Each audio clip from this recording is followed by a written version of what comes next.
Welcome to the War Archive, where wars become stories. The year's 1821.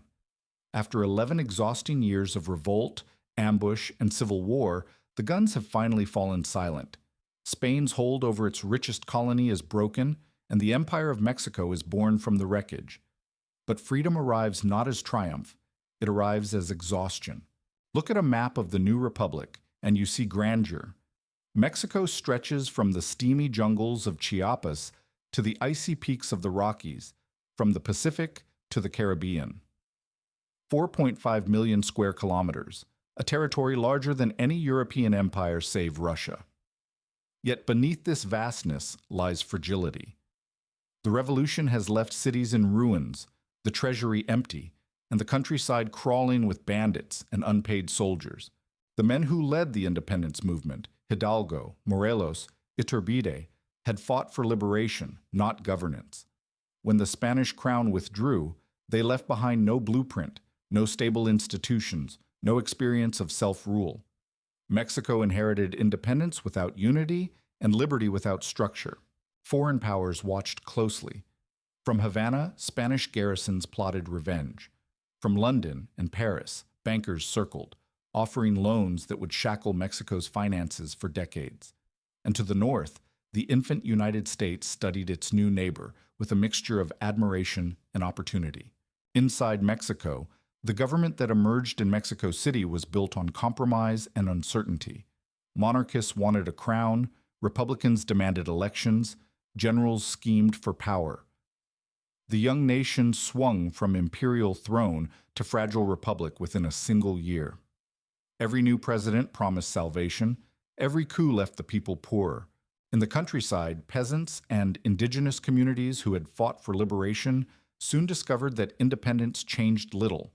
The haciendas still owned the land, the church still commanded vast estates, and the army still consumed what little the treasury could offer. Hunger and revolt became the rhythm of the republic's first decade. Yet, amid the chaos, there was hope. Poets wrote of rebirth. Newspapers called for education. Reformers dreamed of a constitutional Mexico that might one day rival the United States in strength. But history had other plans. For all its size and spirit, the new nation was walking on cracked earth. Instability, corruption, and debt would soon open its borders to ambition and to invasion. The storm that would come 2 decades later, when the eagle and the star-spangled banner faced one another across the Rio Grande, had already begun to form in these uncertain years. The newborn Mexican nation stumbled almost immediately. The men who had bled for independence could not agree on what that independence meant. Some dreamed of a constitutional monarchy, hoping to crown a European prince who would bring order. Others demanded a republic modeled after the United States, governed by law instead of lineage. The debates did not stay in Congress halls. They spilled into the streets, the barracks, and the countryside. In 1822, Mexico crowned Agustín de Iturbide as emperor, the same man who had once fought against Spain and then declared the nation free. But his empire lasted barely a year. Faced with empty coffers, mutinous soldiers, and disillusioned allies, Iturbide dissolved the Congress and ruled by decree. It was a fatal mistake. By 1823, the Republicans rose against him, and the emperor who had once ridden triumphantly into Mexico City fled into exile, only to return later and face a firing squad. The first Mexican empire was dead, and the republic was born in its place. Yet the republic that replaced it was fragile, divided between centralists and federalists, clericals and secularists, Creoles and mestizos. Every faction claimed to speak for the nation, and none trusted the others. Presidents rose and fell with dizzying speed, often ousted by the same generals who had pledged loyalty weeks before. Amid this chaos emerged a man whose name would become both legend and curse, Antonio López de Santa Anna. At first, he appeared as the embodiment of patriotism, a hero of Veracruz who fought against the Spanish attempt to reconquer Mexico in 1829. But Santa Anna was not guided by ideology. He was guided by opportunity. Monarchist one year, Republican the next, he would shapeshift with the winds of power, returning to the presidency again and again, 12 times over 2 decades. As the 1830s began, Mexico was a republic in name, but a storm in practice. The church still held immense sway, the military drained the treasury, and provincial governors defied the capital. The country's size, once a symbol of glory, became a liability. Its northern provinces, sparsely populated and poorly defended, grew restless and distant. While Mexico fractured within, the United States looked southward with growing interest. Across the border, settlers and traders whispered that the lands of Texas and California, rich, underpopulated, and poorly governed, were ripe for opportunity. The seeds of expansion had been planted, and the soil of Mexico's weakness would soon make them grow. The republic had survived its birth, but not its adolescence. Its future would now be tested not by ideals, but by invasion. While Mexico struggled to hold itself together, the United States was discovering its own sense of destiny. In the 1830s, the young republic looked westward and saw a continent waiting to be claimed. Politicians, preachers, and newspapermen spoke of manifest destiny, the conviction that Americans were divinely chosen to spread their civilization from the Atlantic to the Pacific. This belief was not born of arrogance alone. It was fueled by opportunity. The fertile valleys of the Mississippi, the plains stretching toward the Rockies, and the untapped ports along the Pacific coast represented power, wealth, and permanence. Expansion, Americans said, was not conquest. It was progress. The Louisiana Purchase from France had already doubled the size of the United States. Settlers streamed across the frontier, clearing forests, founding towns, and pushing deep into lands inhabited for centuries by Native American nations. In the rhetoric of Washington and the pulpits of Boston, expansion was painted as destiny, but to those who stood in its path, it was dispossession disguised as divine right. The contrast between the two republics, one rising, the other staggering, was stark. The United States was growing into industrial strength, guided by a functioning constitution and driven by commerce. Mexico, though rich in land and resources, was exhausted by its own internal battles, its governments changing faster than its maps could be redrawn. To many Americans, Mexico's vast northern territories seemed empty, underdeveloped, and wasted under poor management. To the people living there, Tejanos, indigenous tribes, and settlers, it was home. But in the halls of Washington, these lands were already being spoken of as the next step in the nation's inevitable march westward. In the 1830s, the idea of American exceptionalism fused with expansionist hunger. Writers called it the Empire of Liberty. Politicians spoke of it as Providence. By 1840, newspapers from New York to New Orleans predicted that the Stars and Stripes would one day fly from ocean to ocean. But such ambition demanded victims.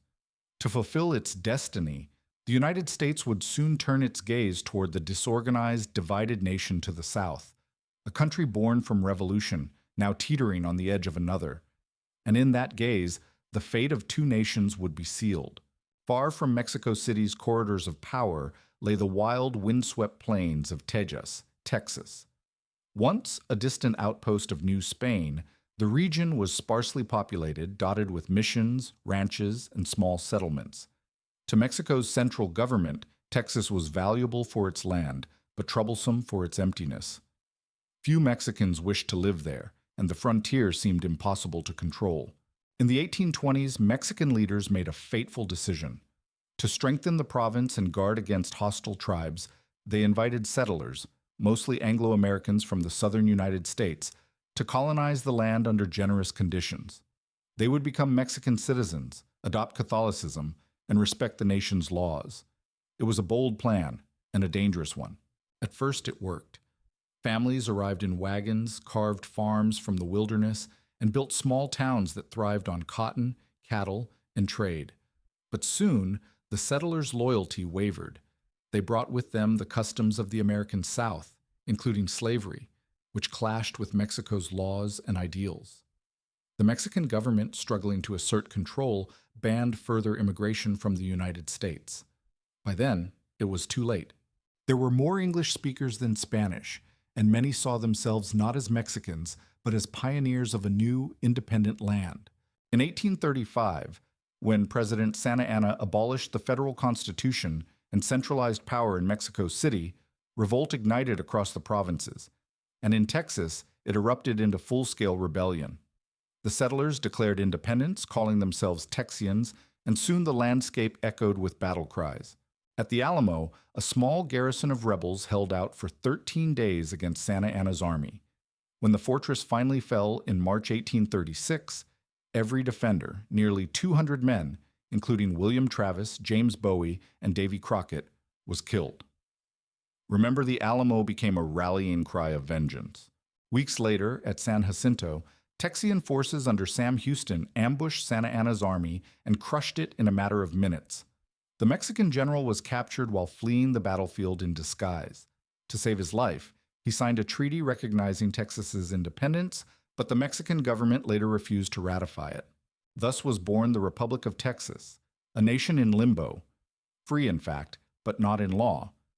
Mexico vowed never to recognize its loss, while the United States watched closely, divided between those who saw Texas as the next state in the Union and those who feared it would expand slavery's reach. For now, Texas stood alone, a fragile buffer between two uneasy neighbors. But its existence guaranteed that the peace between Mexico and the United States would not last. The first rupture had opened, and soon the wound would bleed across the continent. The Republic of Texas was free, but surrounded by enemies. To the south, Mexico refused to accept its independence, calling it a rebellious province. To the north and east, the United States hovered like a patient hawk, torn between temptation and restraint. And between them lay the great unsettled question, where did Texas end and Mexico begin? The Rio Grande or the Nueces River? The difference between those two lines was not just geography, it was destiny. The strip of land between them became a lawless frontier, a no-man's land where raids, skirmishes, and revenge killings replaced diplomacy. Ranches were burned, caravans ambushed, soldiers disappeared into the mesquite and dust. Texas, short of men and money, relied on American volunteers and mercenaries to defend its borders. Mexico, still reeling from civil unrest, could do little more than send punitive expeditions that ended in failure. Each side claimed victory in dispatches. Neither controlled the land they fought over.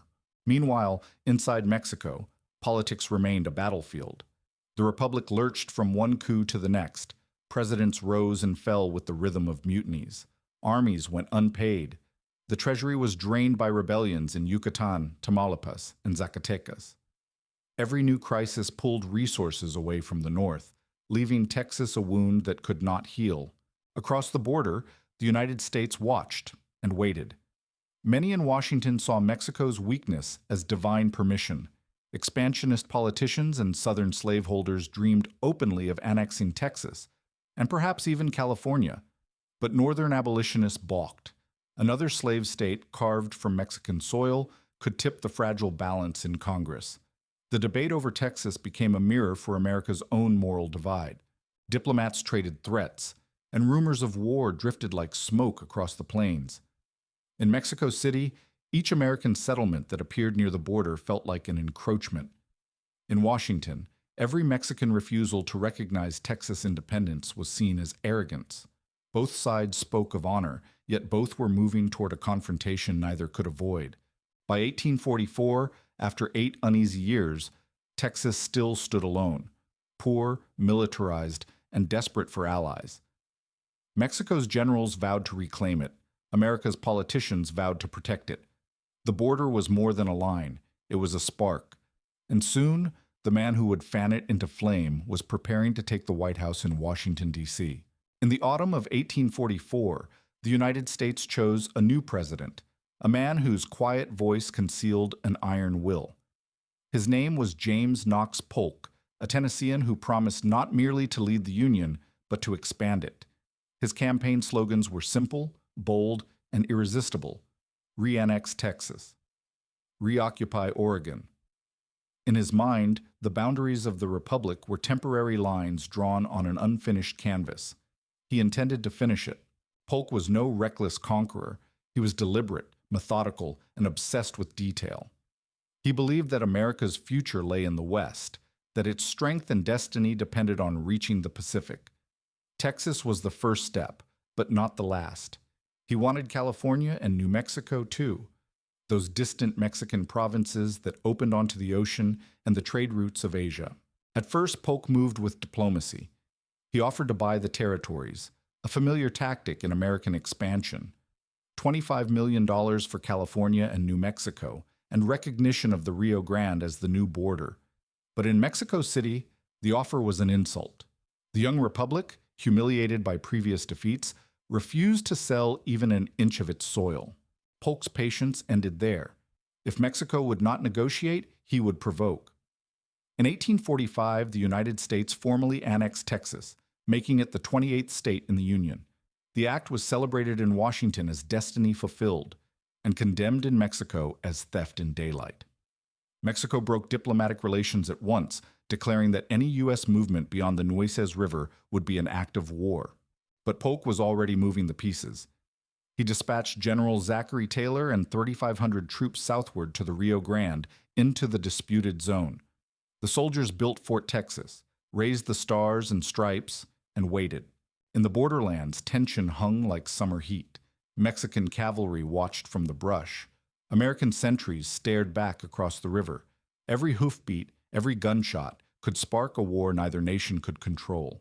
In Mexico City, political chaos deepened. Governments rose and fell, generals plotted coups, and the treasury stood empty. Yet pride remained. Mexico's leaders, though weakened, vowed that if the Americans crossed the line, they would be met with force. They did cross it, and the first shots soon followed. A few dozen men would die in the scrub between two rivers, but their deaths would echo across continents.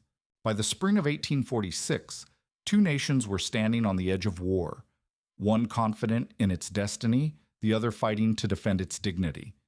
Neither knew that within 2 years one would double its size, and the other would lose half its land. The spark came quietly in the dry spring heat of April 1846, along a strip of contested wilderness between the Nueces River and the Rio Grande. The region was empty, scrubby, and silent, yet it would soon decide the fate of nations. General Zachary Taylor, a career soldier with a calm temper and iron discipline, had marched his men deep into the disputed zone. His orders were clear: defend Texas, but provoke nothing. Yet his very presence was provocation. Across the river, Mexican patrols shadowed his movements, waiting for orders of their own. Each side claimed to be standing on its own soil. Both were right and wrong. On April 25th, it happened. A Mexican cavalry unit, commanded by Captain Anastasio Torrejon, spotted a U.S. patrol of 60 dragoons near Rancho de Carichitos. The Mexicans attacked. In minutes, the prairie exploded with gunfire and dust. When it cleared, 11 Americans were dead, the rest captured or scattered. It was, in truth, a small skirmish, one of countless frontier clashes. But to President Polk, it was a gift. He seized on the news like a man who had been waiting for it all along. Within days, he appeared before Congress, his tone solemn but resolute. Mexico has passed the boundary of the United States, has invaded our territory, and shed American blood upon American soil. It was a masterstroke of rhetoric. The phrase, American blood upon American soil, echoed through newspapers and taverns from New England to New Orleans. The debate was over before it began. On May 13, 1846, the U.S. Congress declared war on Mexico. In Mexico City, the response was chaos. There was no formal declaration, no unified call to arms, only outrage, confusion, and despair. The army was disorganized, the treasury bare, and yet national pride burned fiercely. For all its weakness, Mexico would not surrender its dignity without a fight. And so, the two republics, born of revolution and liberty, now faced one another as enemies. The United States saw its campaign as destiny. Mexico saw it as survival. But the truth, as soldiers would soon discover, was that this war would not be fought for honor alone. It would be fought for land and for blood. As Taylor's army dug in along the Rio Grande, the first real battles of the Mexican-American War loomed. The desert was quiet again, but it would not stay so for long. War had come. And in the dusty plains of southern Texas, the first great clash between two republics was about to unfold. General Zachary Taylor, commanding roughly 3,500 U.S. soldiers, entrenched his men near Fort Texas, a wooden fortress built on the northern bank of the Rio Grande. Across the river, the Mexican army gathered under General Mariano Arista with nearly 6,000 troops. Outnumbered but confident, Taylor knew that his strength lay not in numbers but in discipline and artillery. His men were veterans of frontier service, accustomed to hardship and unflinching under fire. The first battle came on May 8, 1846, at a wide open field called Palo Alto. The air shimmered with heat. Mexican cavalry surged forward in waves, banners snapping in the wind, sabers flashing under the sun. But Taylor's gunners stood firm. Their field artillery, modern, mobile, and devastating, spoke with thunder. Round after round tore through the Mexican ranks, scattering cavalry and breaking their momentum. For 5 brutal hours, the two armies traded cannon fire across the burning grasslands. When the smoke cleared, the Mexicans withdrew in disorder, leaving the ground littered with bodies and shattered equipment. Taylor pressed his advantage. The next day, he found Arista's army entrenched along a dry riverbed called Resaca de la Palma. The terrain was thick with brush, ideal for ambushes. As the Americans advanced, musket fire erupted from the undergrowth. Chaos reigned. Taylor's men, fighting hand to hand, bayonet to bayonet, drove the Mexicans from their positions. By evening, Arista's army was in full retreat across the Rio Grande. The road to the Mexican interior now lay open. The twin victories at Palo Alto and Resaca de la Palma electrified Washington. Newspapers hailed Taylor as a hero, calling him old, rough, and ready. But amid the triumph, a question lingered. Had the United States provoked the war it claimed to suffer? In Mexico, the defeats deepened despair. Soldiers mutinied, generals quarreled, and the government teetered. Yet the nation refused to surrender. It needed a leader, a man whose name, for better or worse, had become inseparable from the story of Mexico itself. And in exile, that man was waiting. Far away in Havana, Cuba, Antonio López de Santa Anna read the reports of war. He had been president, dictator, exile, and traitor, sometimes all within the same decade. Now, sensing opportunity once again, he prepared to return. The war was only beginning, and its most unpredictable player was about to step back onto the stage. In 1846, as American troops pushed south of the Rio Grande, a familiar name resurfaced in the whispers of war: Antonio López de Santa Anna. Once the savior of Veracruz, the victor of San Jacinto's vengeance, the self-proclaimed Napoleon of the West. Twice exiled, twice returned. Now, from his comfortable estate in Havana, he watched the crisis unfold and saw in it the chance to rise again. Mexico's government, cornered and desperate, needed a general who could command loyalty and rally troops. Santa Anna seemed their only hope. Envoys were sent, messages exchanged, and soon negotiations took a strange turn. Secretly, Santa Anna opened communication not only with Mexico, but with the United States. Through back channels, he assured American diplomats that, if allowed to pass through the U.S. naval blockade and return to Mexico, he would broker peace and sell the disputed territories for a fair price. Washington, eager for a quick resolution, accepted the gamble. They cleared his passage, expecting a pliant politician who would serve their aims. But they had misjudged their man. The moment Santa Anna set foot on Mexican soil, he changed masks once again. Declaring himself the rightful president, he called upon the nation to rise against the invaders. Mexican newspapers hailed his return as divine providence, the phoenix of independence reborn. The same man who had once lost Texas now promised to reclaim it with fire and blood. Riding through Mexico City in his ornate carriage, Santa Anna basked in adoration. Crowds cheered his name, and soldiers, hungry, ragged, unpaid, swore loyalty to him as if to a myth. Yet beneath the pageantry lay the same instability that had plagued Mexico for decades. Supplies were scarce, coordination weak, and trust in leadership thin. Still, Santa Anna promised victory. The Americans, he boasted, will learn that Mexico is not a conquered land. It is a sleeping lion. He began organizing a massive army, drawing men from across the provinces, swelling his ranks with raw recruits. By early 1847, he commanded nearly 20,000 troops, the largest force Mexico had fielded in years. Across the northern desert, General Zachary Taylor waited. his smaller army entrenched and uncertain of what was coming. The stage was set for the largest battle of the war, a confrontation between two republics, two generals, and two men whose ambitions would soon collide amid the mountains of northern Mexico.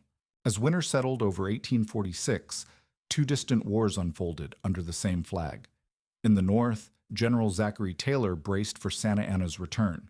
In the west, new American columns marched across deserts and mountains toward lands that most of them had only seen on maps.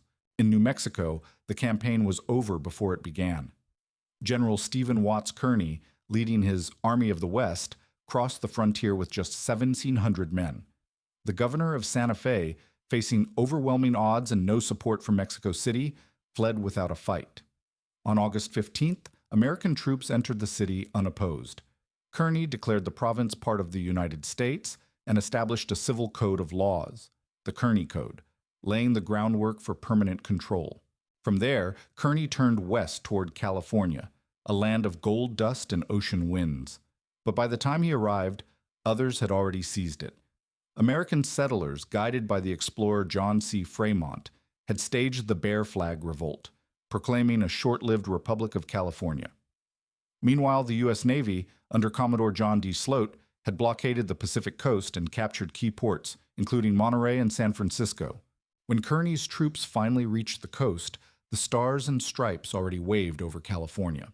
But in the north of Mexico, where the deserts bled into mountain passes, the war was far from bloodless. In September 1846, General Taylor advanced into the interior, clashing with Mexican forces at Monterey. The battle raged for 3 days through narrow streets and adobe houses. The Mexicans fought with desperate courage, forcing the Americans into brutal house-to-house combat. Smoke filled the air, and soldiers fought from rooftops and alleys. In the end, Taylor negotiated a temporary truce, allowing the Mexicans to withdraw, a decision that angered Washington but spared his exhausted men. Then came Buena Vista.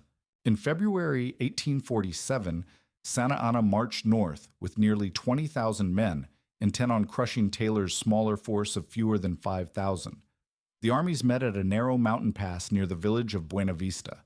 For 2 days, the valley roared with musket fire and cannon shot. Mexican cavalry surged through the dust, nearly breaking the American line. Taylor himself rode along the front, famously declaring, "Double shot your guns and give 'em hell!" Despite their courage, Santa Anna's troops were starving, ill-equipped, and exhausted after weeks of marching. By the second night, their momentum collapsed. Rumors of rebellion in Mexico City forced Santa Anna to retreat south, leaving thousands of dead and wounded behind. Buena Vista was hailed in Washington as a victory of valor, a triumph of grit over numbers. But for Mexico, it was another heartbreak, another field of graves. And yet, even as Santa Anna's army staggered away from the north, new American forces were preparing to strike at the heart of Mexico itself. From the Gulf of Mexico, a second army was gathering, one that would land on the beaches of Veracruz and march straight for the capital. The war was about to enter its most terrible phase. While Taylor's army held the north, another American commander was preparing an audacious stroke aimed straight at Mexico's heart. General Winfield Scott, the meticulous and imposing hero of the War of 1812, had been given a task few men could even imagine: to invade Mexico by sea and march on its capital. In February 1847, Scott assembled nearly 9,000 troops along the Gulf Coast. His plan was ambitious, risky, and without precedent. Never before had the United States attempted a large-scale amphibious landing. His target was Veracruz, the fortified gateway to the Mexican interior, a city whose walls had withstood centuries of pirates and wars. On the morning of March 9th, under a pale sun and the crash of the surf, an armada of ships appeared off the coast. Small boats rowed toward the beaches in perfect order, hundreds of soldiers stepping into the water with muskets held high. The landing was flawless, so smooth, observers compared it to a parade. Within hours, the Americans had established a siege line around the city. For days, artillery thundered against Veracruz's bastions. Shells exploded over homes and churches. Fire spread through narrow streets. Civilians fled in panic. Inside the city, Mexican General Juan Morales refused to surrender, vowing to defend Veracruz to the last. But by March 27th, under relentless bombardment and mounting civilian casualties, the white flag rose above the walls. The siege of Veracruz was over. The port surrendered. For the first time, a U.S. army had established a foothold deep inside Mexico. From there, a straight road led west, toward Mexico City, 250 miles away through mountains, jungles, and fortified valleys. Scott's army marched inland in April, disciplined and relentless. The Mexican landscape unfolded before them in stark beauty. Lush coffee fields, volcanic ridges, and dusty towns that watched in silence as the foreign army passed. Yet the deeper they advanced, the more the resistance grew. Mexican scouts shadowed their columns, guerrillas harassed their supply trains, and Santa Anna, still unbroken after Buena Vista, prepared his next stand. For now, though, Scott's gamble had succeeded. Veracruz had fallen, the beachhead secured. But every mile toward the capital would have to be fought for. Hill by hill, town by town, life by life. The invasion had begun, and with it, the final and bloodiest act of the war. After the fall of Veracruz, the road to Mexico City wound upward into the Sierra Madre Mountains, a twisting corridor of cliffs and ravines. If the capital was to be saved, it would be here, among the ridges and passes, that the Americans must be stopped.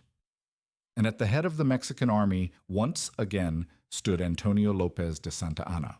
Rallying his shattered forces, Santa Anna gathered nearly 12,000 troops and chose his ground carefully, a mountain pass near the village of Cerro Gordo, where sheer slopes and dense jungle narrowed the road to a single, deadly path.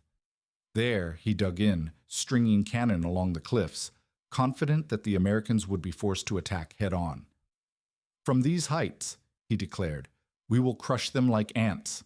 General Winfield Scott, approaching with 9,000 men, halted when he saw the Mexican fortifications glinting in the sun.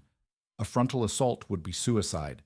But one of his engineers, a quiet young officer named Robert E. Lee, crept through the hills and discovered a hidden trail around the flank. Scott seized the opportunity. At dawn on April 18, 1847, the battle began. American artillery opened fire on the Mexican center, drawing Santa Anna's attention, while columns of infantry silently scaled the mountain paths to the rear. Suddenly, cannon roared from above, and the Mexican line found itself attacked from both front and rear. Panic spread through the ranks. Soldiers broke formation, tumbling down the slopes or fleeing into the ravines. Santa Anna narrowly escaped, abandoning his carriage and famously his artificial leg in the chaos. His army was shattered. Hundreds lay dead or wounded. Thousands more were captured. The road to Mexico City was now wide open. Scott's men pressed forward through the mountains, entering towns that seemed both awed and afraid. Mexican civilians watched them pass in silence, torn between hatred for the invader and exhaustion from years of war. At Cerro Gordo, the myth of Santa Anna's invincibility had finally died. Yet his fall brought Mexico no peace. The path ahead led straight to the gates of its capital, and every step toward them would carve deeper wounds into the nation's soul. The road from Cerro Gordo to Mexico City wound through a land of breathtaking beauty and terrible scars. Lush valleys and volcanic peaks rose on either side, the air thinning as the Americans climbed higher into the heart of the Mexican plateau. The war, which had begun in the barren plains of Texas, had now reached the doorstep of a civilization older and prouder than the United States itself. General Winfield Scott, cautious yet relentless, advanced methodically. His army of roughly 10,000 men moved like a machine, columns of infantry, batteries of artillery, endless wagon trains winding through mountain passes. Behind them, the countryside burned with resentment. Peasants and guerrillas harassed the supply lines. Villages emptied at the sight of the invaders.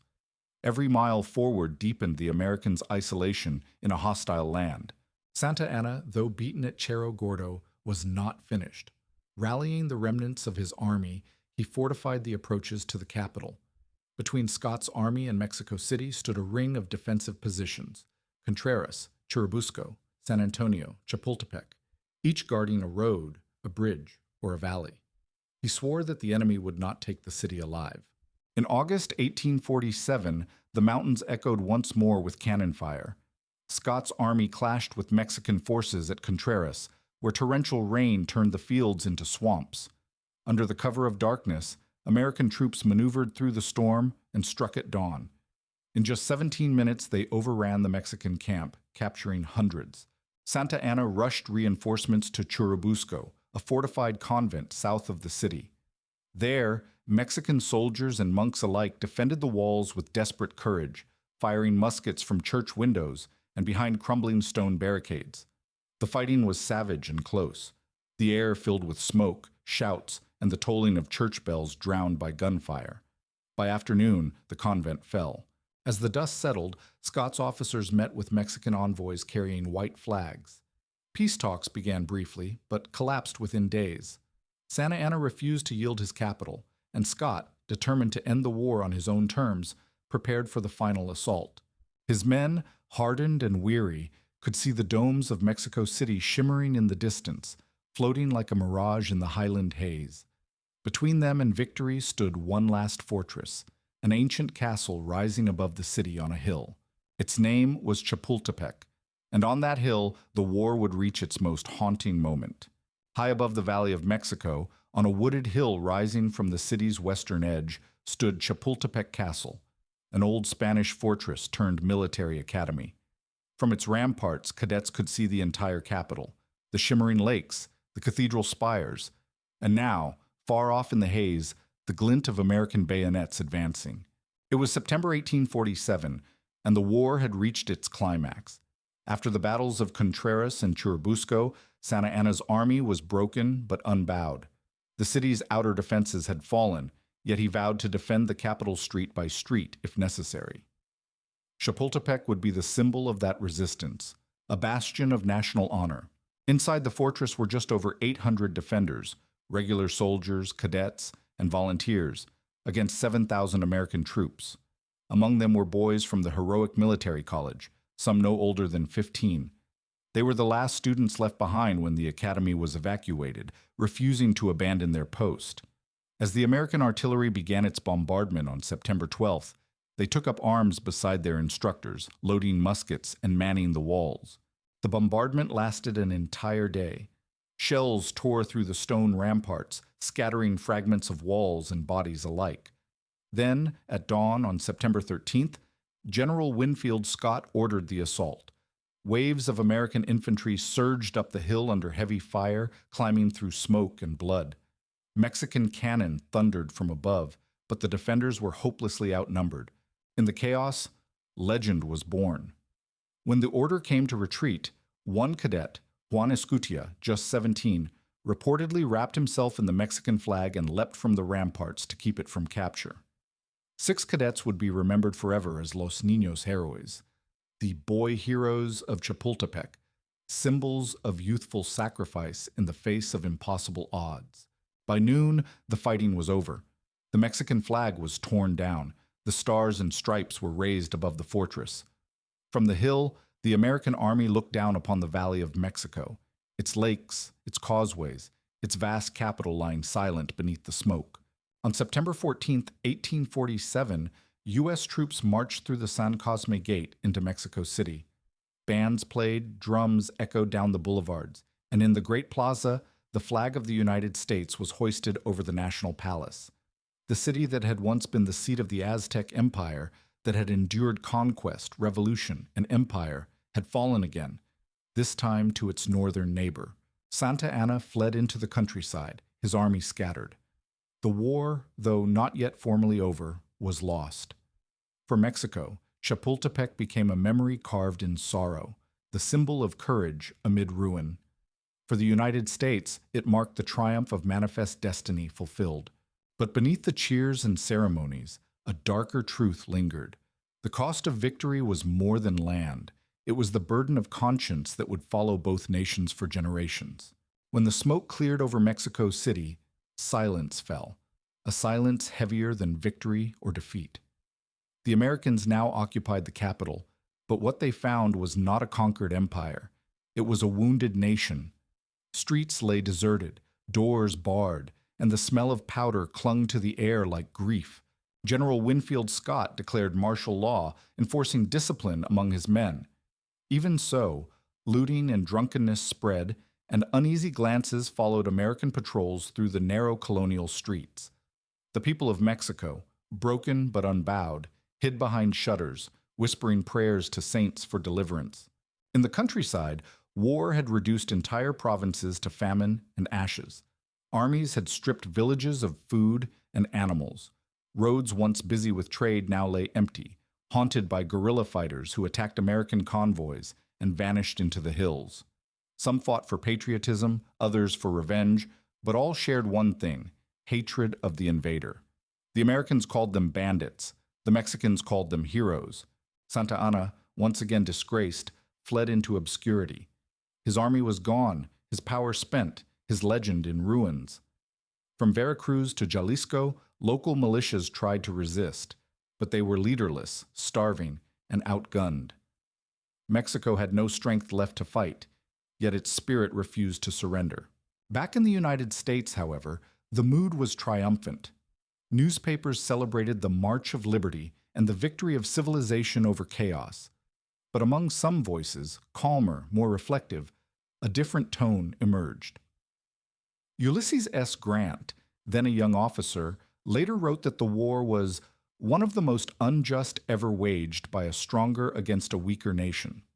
Even he, who had fought at Monterrey and Chapultepec, recognized the moral unease buried beneath the glory. In Washington, President James K. Polk had achieved everything he dreamed of: Texas secured, California and New Mexico within reach, and Mexico humbled. Yet as reports of the occupation's brutality trickled in, his victory began to tarnish. For every acre gained, another shadow fell over America's conscience. For Mexico, the war was devastation beyond measure. It was not only the loss of territory, it was the shattering of confidence, the humiliation of a people who had fought for freedom only to be conquered again. The proud republic born in 1821 now lay in fragments, its government exiled, its capital under foreign flags, its fields littered with the bones of peasants and soldiers alike. In taverns and cathedrals, a single question lingered: what would become of Mexico now? Would it ever rise again from the ruins, or was this the final act in a tragedy that began with its independence? The answer would come soon, not from a battlefield, but from a treaty signed under the shadow of defeat. Winter came early in 1848, and with it, an uneasy peace. After 2 years of blood and occupation, both nations were exhausted. Mexico by ruin, the United States by conscience. Neither could bear the war any longer. In the small village of Guadalupe, Hidalgo, just north of Mexico City, diplomats from both sides gathered in a modest villa. The Americans came under orders to secure land, vast land, while Mexico's representatives came under duress, instructed to save what little remained of their country. Around a wooden table scarred by candle burns, they set out to redraw the continent. The treaty they signed on February 2, 1848, was devastatingly simple. Mexico would cede over half its territory, more than 900,000 square miles, including California, New Mexico, Arizona, Nevada, Utah, and parts of Colorado and Wyoming. In return, the United States would pay $15 million and promise to respect the rights of Mexican citizens within the new borders. On paper, it looked like a transaction. In reality, it was a surrender masked as diplomacy. Mexico's negotiators signed with shaking hands, aware that refusal might mean total annexation. They had no army left to bargain with, only pride and the memory of what had been lost. When the treaty reached Washington, it was celebrated as a triumph of destiny fulfilled. Senators toasted to the Pacific, now within the grasp of the Union. Newspapers printed maps of a nation stretching from sea to shining sea. America had become a continental power, yet not everyone cheered. A small group of congressmen, abolitionists, and moralists alike condemned the treaty as the spoils of aggression. They warned that every mile gained would deepen the wound of slavery and invite future conflict. History would prove them right. In Mexico, news of the treaty spread like morning. Cities draped themselves in black banners. Priests spoke of betrayal. Soldiers wept openly in the streets.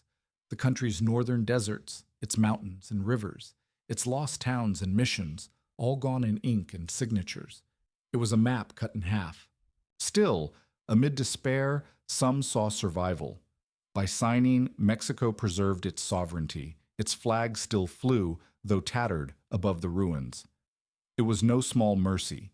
A nation humiliated but unbroken had lived to fight another day, to rebuild, to redefine itself, and one day to remember.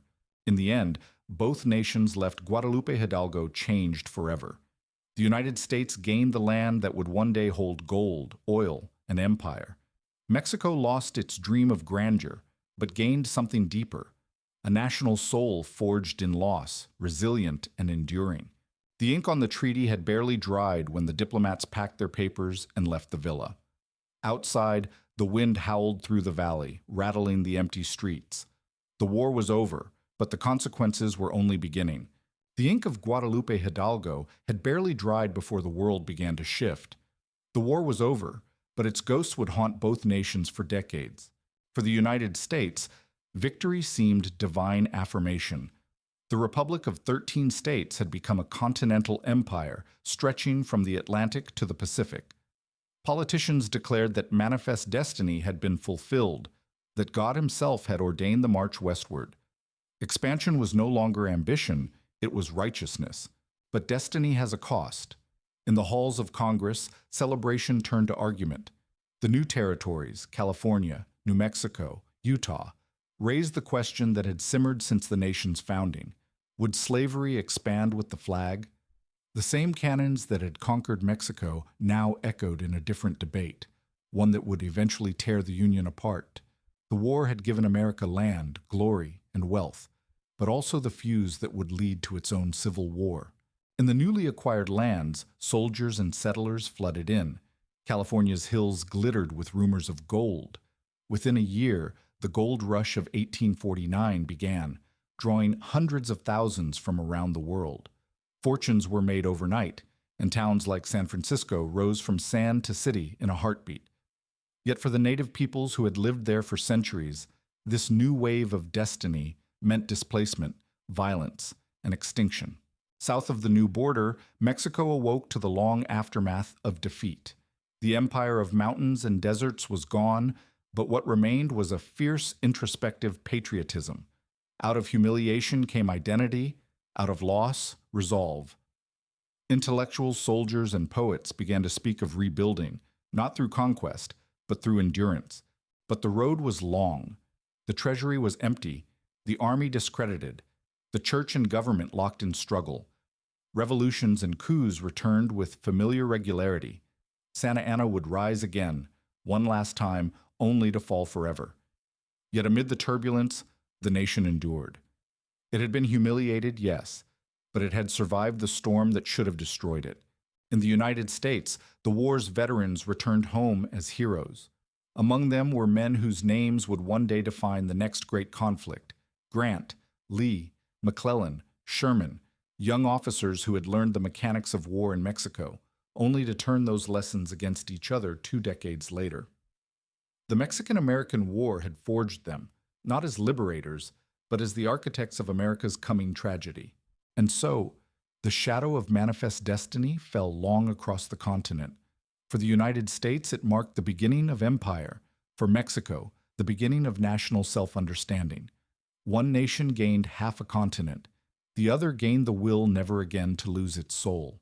When the cannons fell silent and the treaties were signed, the land itself remained, unchanged, indifferent, eternal. The deserts of Sonora still shimmered beneath the same sun. The Rio Grande still wound its slow, patient course between two nations. Only the flags had changed. The Mexican-American War had lasted barely 2 years. Yet in that short span, it redrew a continent and redefined two peoples.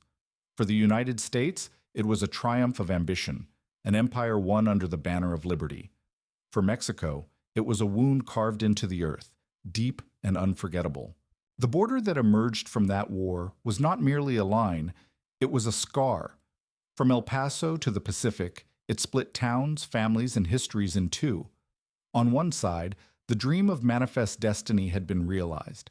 On the other, the struggle for dignity and sovereignty had just begun. But history is not so cleanly divided. The years that followed saw the two nations grow entangled in ways neither could undo. Trade crossed the border even as soldiers once had. Cultures mixed in food, music, and language. Faith and hardship flowed both ways. The war that had divided them had, in some strange way, bound them together. For Mexico, the decades ahead would be a fight to rebuild, through reform, revolution, and rebirth. Its poets would mourn the lost territories, but its people would find pride not in conquest, but in endurance. They had survived invasion, betrayal, and ruin, and still stood. The Mexican flag, stitched from the threads of defiance, would rise again and again over a nation too proud to die.